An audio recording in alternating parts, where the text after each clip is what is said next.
Halo semuanya, selamat datang di Ngopi Sore, Ngobrol Pintar Sore-sore bersama Transparansi Internasional Indonesia. Kali ini kita kedatangan tamu baru lagi. Beliau adalah, saya perkenalkan dulu ya, beliau adalah Mas Nurkholis Hidayat, founder dari Lokataru Foundation, yang selama ini bersama TI Indonesia juga aktif dalam mengawal kerja-kerja dari Anti-Corruption Working Group dan juga Taxation and Sustainable Finance Working Group C20 Indonesia 2022. Jadi sebagai pembuka juga nih, ada salah satu isu yang menarik juga yang ada relasinya antara praktik korupsi dan juga pencucian uang dan juga terkait penggelapan pajak. Kesamaannya itu ada terletak dari adanya profesi-profesi yang dia itu memungkinkan kejahatan itu terjadi, bahkan kejahatannya itu lintas negara. Nah, itu kita bahasa kerennya nyebutnya tuh professional enabler. Nah, nanti lewat diskusi ngopi sore kali ini kita nanti coba minta perspektifnya Mas Nurkholis untuk kita sama-sama tahu lebih dalam nih, professional enabler itu kenapa sih perlu kita waspadai dan kenapa juga perlu diregulasi lebih ketat agar tadi beberapa bentuk kejahatan kayak korupsi, penggelapan pajak dan juga pencucian uang itu bisa ditangani. Harapannya juga nggak cuma ditangani lewat komitmen-komitmen formal di tingkat internasional seperti G20, tapi juga bisa diimplementasikan di tingkat nasional. Nah, sebagai pembuka, Mas Nurkholis sebenarnya Mas Nurkholis nih, bagi teman-teman mungkin yang mungkin kan bahasanya agak arken ya, mungkin belum dengar, belum ada istilah baru nih, professional enabler apaan sih gitu di dalam anti korupsi. Mungkin Mas Nurkholis bisa jelasin apa itu professional enabler dan juga kenapa perlu diatur sih. Oke. Jadi mungkin buat umum ya, sederhananya ini mereka adalah yang dimaksud dengan professional enabler ini para profesi, bisa profesi hukum, akuntan ya, atau notaris, yang dia sebenarnya mencoba untuk membantu mendesain dalam tanda kutip, dalam konteks money laundering ya, pelaku kejahatan untuk mencuci hasil kejahatannya dari tidak legal menjadi legal. Tapi tidak hanya sebatas itu, para professional enabler ini juga dimensinya di luar konteks money laundering atau dalam taxation dan yang lain. Misalkan juga dia membantu untuk mengarrange atau mengatur sebuah bisa mulai dari mendesain sebuah struktur company, perusahaan yang kompleks, untuk mengatur berbagai perjanjian bisnis, transaksi antar afiliasi atau yang lain, yang tujuannya untuk efisiensi pajak atau untuk menghindari pajak atau untuk perencanaan pajak yang agresif misalkan. Nah, jadi para professional enabler ini bisa lawyer kayak gitu, bisa akuntan. Mungkin lawyernya juga lawyer yang tidak litigasi tapi non litigasi, yang dia memberikan konsultasi membantu, dan dia tidak kerja sendiri biasanya, tapi juga cross border dan juga bersama-sama dengan profesi yang bertugas sebagai intermediary yang lainnya. Jadi lawyer bekerja sama dengan akuntan kayak gitu, bekerja sama dengan yang lain.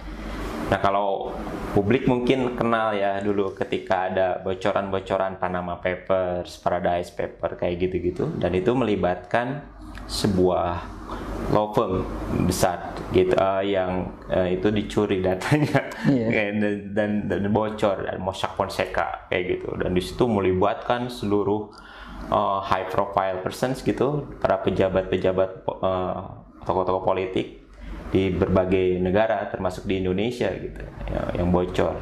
Dan kita tahu dari situ bagaimana si lawyer atau sebuah firma hukum mengatur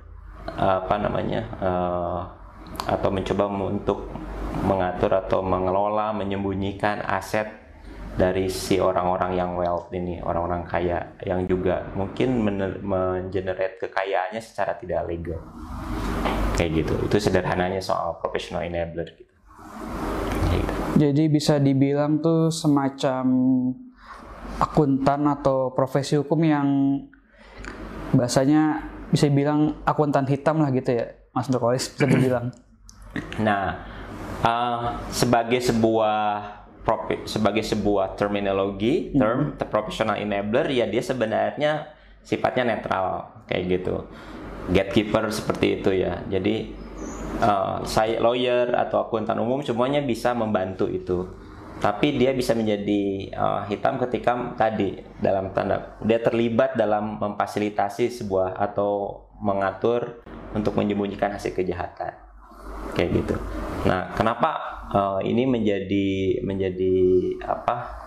Ada wilayah yang abu-abunya, tidak melulu hitam, karena misalkan praktek-praktek tadi, aggressive tax planning atau kemudian mendesain sebuah corporate structures yang kompleks kayak gitu, itu hal-hal yang wajar yang setiap hari dilakukan oleh corporate lawyers kan kayak gitu. Cuman ketika itu kemudian meskipun tidak legal, meskipun dia tidak melanggar hukum segala macam, tapi dia sebenarnya secara intensi bertentangan dengan intensi undang-undang yang mencoba untuk mengejar mereka kayak gitu. Jadi kayak tax avoidance itu penghindaran pajak itu kan bagi beberapa orang, bagi sebagian dinyatakan itu bukan hal yang melanggar hukum kayak gitu. Beda hanya dengan tax evasion yang penggelapan pajak sama sekali.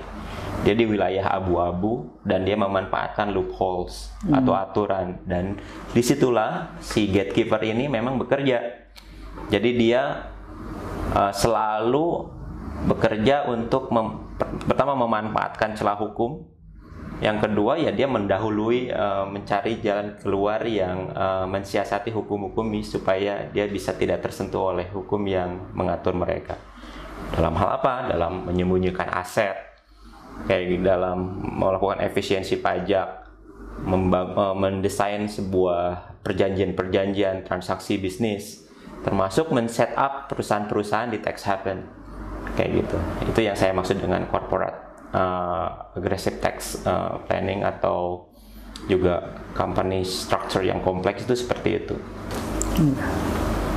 Berarti bisa dibilang memang kerjanya memang legal, cuma mereka itu ibarat katanya tidak melakukan semacam uji tuntas terhadap calon kliennya gitu ya Mas ya. Jadi baik yang calon kliennya itu beneran murni dia mau pakai jasa karena ada penghasilan yang legal, tapi satu sisi kalau yang professional enabler yang coba diatur oleh pemerintah itu oleh G20 adalah mereka yang selama ini masih memungkinkan kriminal-kriminal itu memanfaatkan jasa mereka gitu ya buat membersihkan uangnya. Kalau dalam konteks G20 atau FATF gitu ya, jadi selalu ya berdampingan. Aturan untuk professional enabler itu lebih kepada bagaimana memastikan ya memang mereka supaya tidak terlibat dalam skema money laundering atau anti corruption kayak tax evasion juga sebenarnya masuk di situ. Nah, dalam hal ini yang di kerangka kerja framework yang dibangun adalah misalkan tadi mekanisme reporting terhadap suspicious transactions kayak gitu, atau klien-klien yang suspicious juga gitu. Jadi ini yang diwajibkan. Jadi ada dua. Pertama ada kewajiban untuk melakukan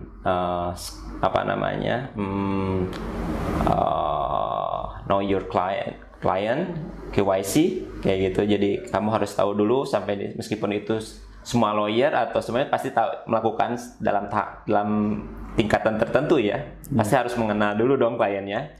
Tapi dia harus tahu betul kayak gitu. Ada form yang harus. Yang kedua melakukan due diligence.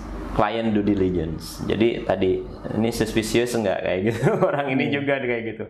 dalam hal ini yang lebih punya ditekankan khususnya terkait dengan PEPs, politically exposed persons, kayak gitu. Pasti kalau misalkan kamu notaris atau corporate lawyer gitu diminta untuk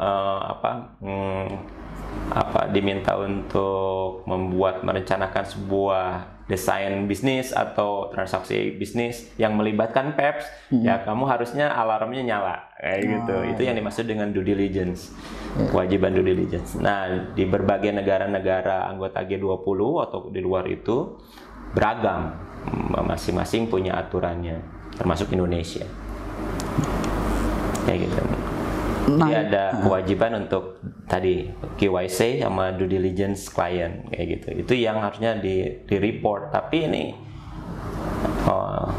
nanti kita akan lanjutkan ya. Tapi maksudnya tidak semudah itu dalam prakteknya karena kan ini mana klien kan atau hubungan antara klien dengan lawyer itu ada hubungan duty of confidentiality. Nanti kita ngomong lebih lanjut. Iya. Nah, itu tadi mungkin di tingkat G20 itu di 20 negara terbesar di dunia ini mungkin juga sudah aware ya atau sudah ada upaya penyadartahuan bahwa peran-peran dari professional enabler ini baik itu akuntan ataupun notaris ataupun lawyer tuh udah perlu diatur agar mereka itu tidak memudahkan jalan-jalan kriminal dalam mengubah aset mereka yang awalnya didapat secara ilegal jadi legal, jadi bisa masuk ke dalam sistem finansial. Nah, sekarang itu sudah di G20 di tingkat komitmen internasional. Nah, selama ini kalau Mas Nurkolis melihatnya di Indonesia sendiri seperti apa sih, Mas? Ya, nah dalam professional enabler ya, itu pengaturannya memang identik di hubungannya dengan ATF ya. Dan G20 itu di hanya satu-satunya negara yang bukan anggota FATF adalah Indonesia. Wow. Di Indonesia masih observer. Akhir tahun kemarin, ya maksudnya beberapa bulan yang belakangan, kita masih Desember nih. Indonesia di-assess dan mengenai compliance terhadap FATF standard, kemudian nanti awal tahun depan akan ditentukan oleh panel FATF Indonesia masuk nggak jadi anggota pool. Nah, Indonesia berkepentingan banget untuk jadi anggota pool dari FATF. Nah, lalu apa aja sih yang kalau kita ngelihat di Indonesia, jadi ada komitmen G20 untuk professional enabler itu mereka menyadari bahwa professional enabler ini harus dilakukan supervisi atau monitoring, pengawasan lah ya oleh negara kayak gitu atau institusi yang lain. Nah, mode-mode pengawasannya ini beragam, nggak semuanya. Ada negara-negara yang misalnya kayak Amerika, India itu meletakkan pengawasan kepada professional enabler itu diserahkan kepada profesi advokat, profesinya sendiri, asosiasi profesinya. Kalau di Amerika ada American Bar kayak gitu, dan dia sendiri yang melakukan meskipun advisory. Atau ada beberapa negara yang kayak Meksiko langsung melakukan pengawasan negaranya kepada si profesional ya, pengacara kayak gitu. Tapi ada yang hybrid. Nah, kebanyakan hybrid. Ada sekitar 11 lebih kayaknya, 14 kalau nggak salah anggota G20 yang model skemanya hybrid. Jadi melibatkan pemerintah dan juga profesi advokat. Di Indonesia itu sama. Jadi sekarang karena ada Perpres PPN 61 ya tahun 2021, kemudian ada beberapa ketentuan PPATK mengenai kewajiban pelaporan, guidance mengenai know your client kayak gitu. Nah, itu ada intervensi ya, ada supervisory dari PPATK ya, seolah-olah, atau dalam hal ini kepada si legal professions, kalau legal profession ya, atau notaris atau yang gini.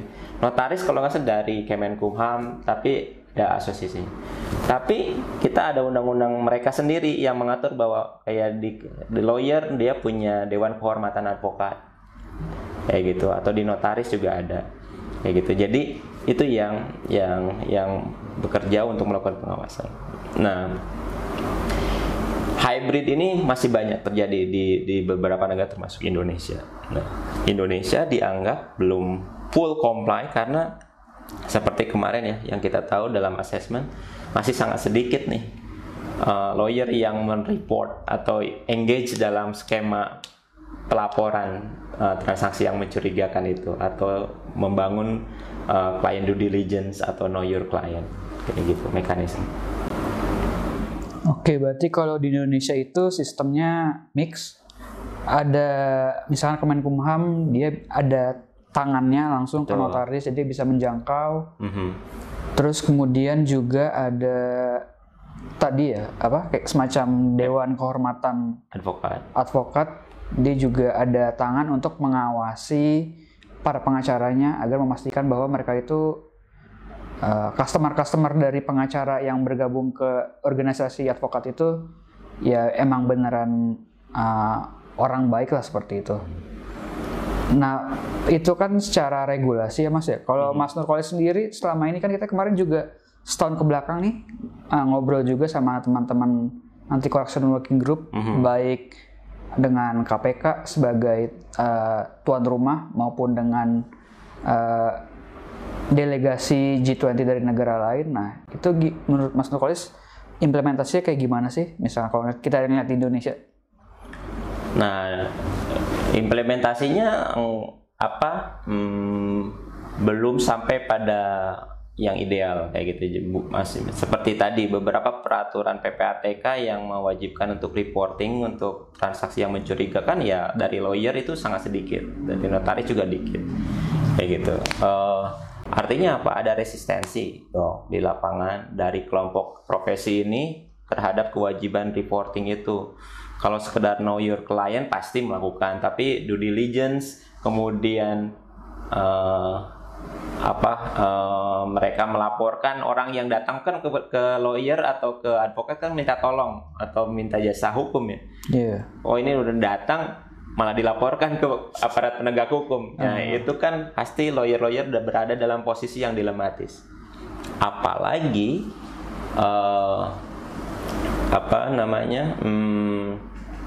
persepsi ada kewajiban dalam etik lawyer adalah menjaga kerahasiaan klien sampai setelah bahkan hubungan klien berakhir. Jadi apapun yang dikatakan klien seharusnya itu dijaga betul kerahasiaannya, itu adalah kredo atau wajib dijaga. Nah ini kan bertentangan secara vis-a-vis, kontradiksi dengan keinginan pemerintah untuk kamu wajib melaporkan ada kejahatan atau orang yang diduga melakukan money laundering atau tax evasion atau yang lain, ya gitu. Nah ini berbentrokan secara prinsip.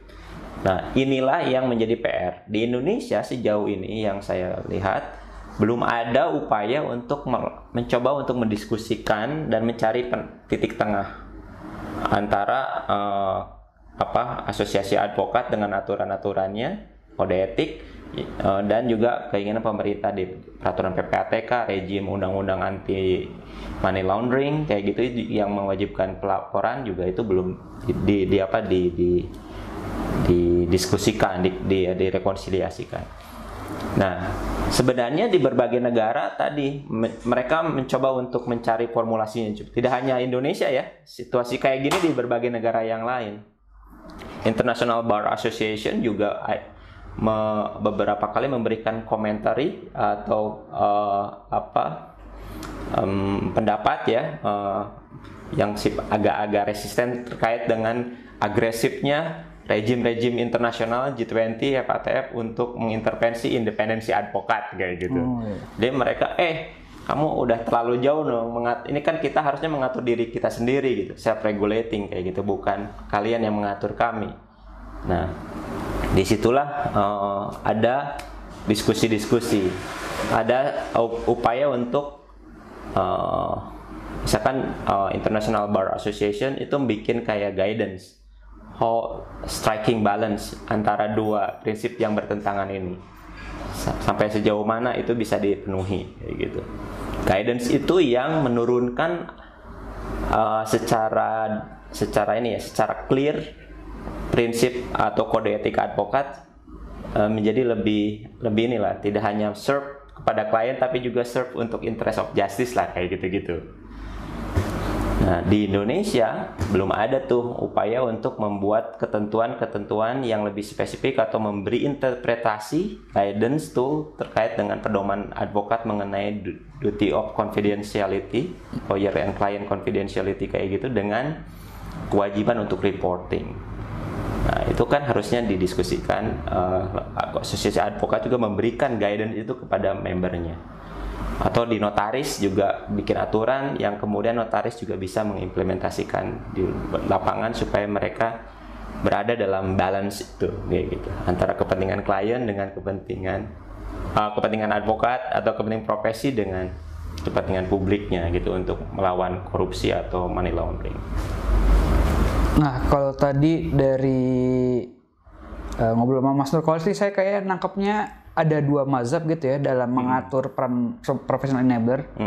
Yang pertama itu mazhab yang masih percaya goodwill, bahwa si kelompok profesi ini tuh bisa self-regulating, mengatur dirinya sendiri, bisa menguasai dirinya sendiri. Yang mazhab kedua itu dia udah nggak percaya dengan goodwillnya, niat baik dari kelompok profesi tersebut, makanya perlu diawasi secara lebih jauh, dan mungkin udah bisa memang dianggap lebih intrusif ya kepada kelompok profesi tersebut. Nah, kalau Mas Nurkolis sendiri ngelihat perkembangannya tuh lebih cenderung ke yang mana tuh, Mas? Tadi Indonesia hybrid ya, jadi ada tidak hanya kontrol negara, tapi self regulation kayak gitu. Jadi dua-duanya gabung ya, kayak gitu. Nah, hybrid ini mungkin bisa tadi yang ideal kayak gitu. Tapi membutuhkan tadi ada guidance, yang ada kerjasama antara asosiasi profesi dengan penegak hukum yang lain, kayak gitu. Di situ pentingnya, karena bagaimanapun independensi, kemudian duty on confidentiality itu sangat krusial dalam menjaga rule of law ya, due process dan yang lain, dan penegakan hukum. Nah, itu yang mungkin menurut saya ya pribadi itu lebih baik. Kalau self regulation sendiri tidak cukup pastinya, karena tadi gitu, bagaimana dia secara inherent pasti sangat vulnerable, sangat rentan. Misalkan sebagai advokat, ada klien datang ya pasti ada kepentingan seperti yang lain, ekonomi dan yang lain. Jadi minimal kalau dia nggak melanggar ya, bagi advokat ya, ini yang kalau kita diskusi sama teman-teman rekan sejawat advokat ya, kalau minimal kalau dia nggak ikut dia nggak ingin melanggar sumpah advokatnya untuk menjaga kerahasiaan klien, ya dia cukup diem aja. Dia tidak melaporkan kayak gitu. Jadi cuma diem atau ya dia menolak menangani kasus tersebut kayak gitu. Kan juga ada ada kode etik advokat mengenai itu kayak gitu. Untuk alasan yang justified, dia bisa menolak suatu perkara kayak gitu. Nah, jadi karena kerentanannya itu sangat tidak memadai kalau pengaturan pengawasan terhadap professional enabler itu diserahkan kepada si profesi. Lebih baiknya hybrid, dan dalam konteks pengawasan pun ya melibatkan pihak-pihak yang independen ya, tidak hanya di lembaga tersebut. Meskipun soal independensi ini sebenarnya sudah mulai diakomodir ya, kayak di Dewan Kehormatan Advokat kan para hakim kehormatan advokatnya itu tidak hanya melulu dari advokat senior atau yang lain, tapi dari tokoh-tokoh yang lain kayak gitu. Di luar organisasi. Iya, di luar advokat kayak gitu. Yang dia punya level integritas yang dianggap tinggi gitu, sehingga dia bisa menjadi member untuk menghukum atau memproses advokat yang nakal kayak gitu. Di situ yang pihak independensi atau itu bisa terjaga. Iya, menarik gitu. Kalau Mas Nurkolis nih lihat selama ini dalam diskusi gelaran G20 baik Indonesia maupun yang sebelumnya, udah ada hasil yang nyata nggak sih yang ditimbulkan dari kemarin ya Bali Deklarasi ya? Ya, dikeluarkan oleh pemimpin-pemimpin dunia yang tergabung dalam G20 khususnya terkait pengaturan professional enabler ini untuk mencegah money laundry, penghindaran pajak dan juga korupsi. Apakah memang sebenarnya kita cukup berharap kalau G20 Leaders Declaration anggap aja sebagai soft law, jadi jangan terlalu dianggap terlalu serius, cuma itu memang berperan buat mengarahkan atau mendesain pencegahan money laundry atau korupsi nanti ke depannya lebih fokus ke pengaturan profesi yang tadi tergabung ke professional enabler. Nah, kalau menurut Mas Nurkolis, ada gunanya nggak sih dibahas di G20 gitu selama ini? Kalau kita cermati ya dinamika negosiasi atau pembahasan di G20 untuk isu ini, money laundering atau professional enabler, kita lihat misalnya di deklarasi Roma ya, itu cukup kencang mengenai pentingnya untuk mengatur professional enabler ini. Juga FATF ya. Bahkan dalam rencana aksi anti corruption kan mereka punya action plan anti corruption ya setiap tahun. Nah itu sangat di highlight betul bagaimana pentingnya framework untuk mendorong negara-negara G20 dan negara yang lain untuk tadi menerapkan prinsip-prinsip your client, due diligence client, kemudian reporting, money laundering dan yang lain-lain, mencegah itu. Nah, kalau di yang kemarin terakhir kita lihat hasil deklarasi kemarin ya, Bali Declarations, Leader Declaration Bali itu meskipun tidak tersirat disebutkan dalam poin Bali deklarasinya mengenai professional enabler, tapi dalam lampiran-lampirannya kita bisa melihat pencapaian maju, meskipun ya kita bisa lihat itu sebagai langkah maju. Misalkan dengan adanya Campedium itu kan target mereka salah satunya adalah membuat atau menghimpun praktek-praktek baik di seluruh negara-negara G20, bagaimana negara-negara G20 itu mengatur professional enabler ya, tadi di berbagai negara kan beragam. Nah di situ ada Campediumnya, berhasil dirumuskan Campediumnya. Nah memang belum ada aturan yang tunggal atau segala macam lebih, tapi dari situ kita itu langkah maju untuk nanti misalkan di tahun depan ya presidensi India melalui Campedium itu negara-negara yang tertinggal bisa ikut melakukan reform pengaturan mengenai supervisi professional enabler ini ya, dengan model-modelnya tadi gitu, seperti itu. Oke, berarti anggaplah G20 setidaknya sudah berupaya mendorong antar negara anggota itu bisa berlomba-lomba untuk mengatur professional enabler, salah satunya itu dengan menciptakan dokumen kompendium atau bahasa simpelnya itu praktik-praktik baik apa sih sudah dilakukan oleh negara G20 untuk ngatur agar si professional enabler itu tidak menjadi medium untuk melakukan berbagai jenis kejahatan tadi, korupsi, pencucian uang, maupun penghindaran pajak. Nah ini pertanyaan terakhir nih Mas Nurkolis, kira-kira nih kan isunya professional enabler bisa dibilang cukup arcane atau cukup spesifik lah gitu. Kira-kira nih apa sih yang bisa dilakukan masyarakat sipil untuk mengawal komitmen negara G20 atau setidaknya komitmen nasional dulu lah yang terkait dengan isu professional enabler ini? Ya, begini, karena sebelum ke apa yang bisa dilakukan ya oleh masyarakat sipil, kita juga harus melihat bahwa komitmen G20 itu meskipun ya di atas kertas seperti itu, tapi ada beberapa kontradiksi tentunya ya terkait dengan sikap permisif mereka dengan praktek-praktek tax haven yang masih ditolerir kayak gitu. Itu kan juga bagian dari yang menunjukkan kontradiksi ya. Dan disitulah penting bagi masyarakat sipil untuk terus mendesak forum G20 negara-negara untuk merumuskan aturan yang lebih strict ya terkait atau pengawasan terhadap professional enabler.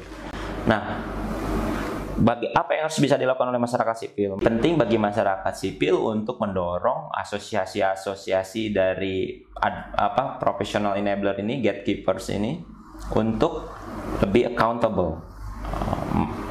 Kalau mereka pengen mengatur dirinya, oke, dorong itu, tapi pastikan mereka mengatur dirinya dengan baik, kayak gitu. Tidak melulu bersembunyi di kode etik advokat, atau kalau untuk seorang advokat ya mengenai kerahasiaan klien. Tapi mereka harus membuat aturan yang lebih detail yang bisa kemudian mengikat kepada anggota-anggotanya. Juga misalkan masyarakat sipil bisa membantu kalau mereka punya segala keterbatasan capacity building, atau bekerjasama dengan engagement dengan PPATK dalam hal ini yang dia memang melakukan fungsi pengawasan untuk reporting transaksi-transaksi mencurigakan kan. Nah, di situ kolaborasi dengan institusi-institusi penegak hukum juga penting bisa dilakukan. Jadi selalu kombinasi antara ya kita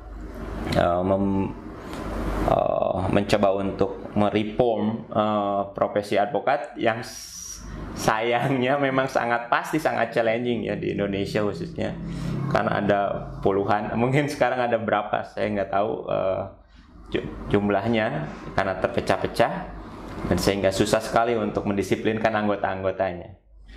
Nah, kalau kita lihat kan kalau dari profesi advokat tidak yang non litigasi ya, biasanya yang betul-betul menjadi professional enabler, artinya corporate lawyer yang membantu mendesain atau dalam skema-skema yang tadi saya sebutkan. Meskipun jumlahnya sedikit, tapi ini melibatkan aset transaksi nilai value yang sangat besar dan merugikan secara sistemik.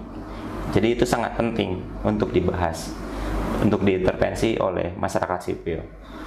Nah, itu yang jadi pengawasan, engagement, dan capacity building itu penting juga sebenarnya dilakukan, karena mereka harus dibantu juga gitu. Mereka resisten, tapi bukan mungkin mereka juga punya keinginan untuk terlibat, apalagi mereka pasti ingin disebut sebagai bagian dari penegak hukum.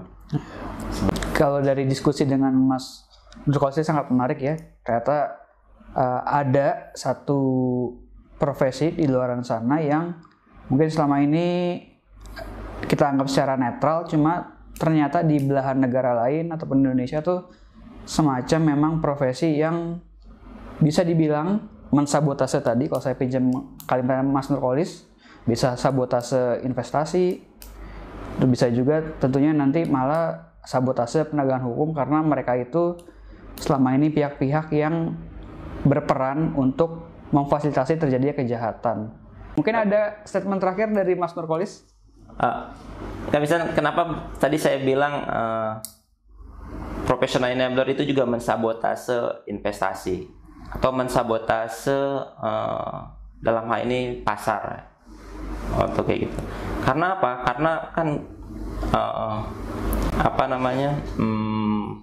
negara punya kepentingan kayak gitu untuk menciptakan iklim usaha yang baik, yang kredibel buat pasar, untuk investasi itu aman, berdeal dengan siapa, dengan segala macam. Nah, kalau tidak ada aturan mengenai professional enabler, kemudian uang yang beredar untuk investasi atau kegiatan usaha itu bisa datang dari praktek-praktek yang jahat atau dari yang lain, itu tentu merusak integritas dari sistem ekonomi dari negara tersebut.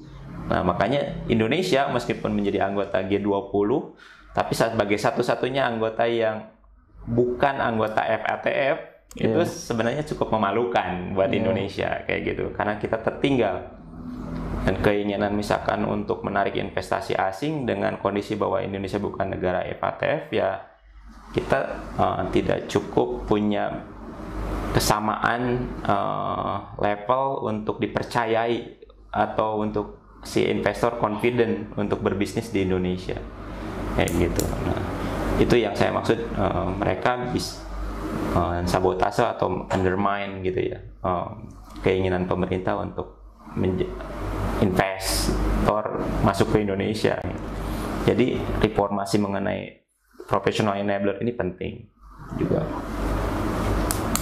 Nah, iya, semakin nunjukin ini ya berarti ya. Apalagi tahun depan kan diramalkan 2023 tuh resesi, makanya seluruh negara itu sekarang tuh sedang berlomba-lomba untuk mengattract atau menarik minat investor. Nah, ini salah satu cara yang out of the box, mungkin harus dicoba pemerintah juga nih, agar lebih ketat dalam mengatur peran-peran professional enabler tadi, baik itu pengacara ataupun akuntan, notaris, sehingga nanti kedepannya Indonesia itu nggak dilabel sebagai negara yang menjadi sarang praktik pencucian uang ataupun juga pendanaan terorisme. Misalkan begini, kenapa agenda untuk keterbukaan beneficial owner itu penting? Beneficial owner itu penting, dan Indonesia sekarang membuat langkah maju kan mengenai pengaturan BO.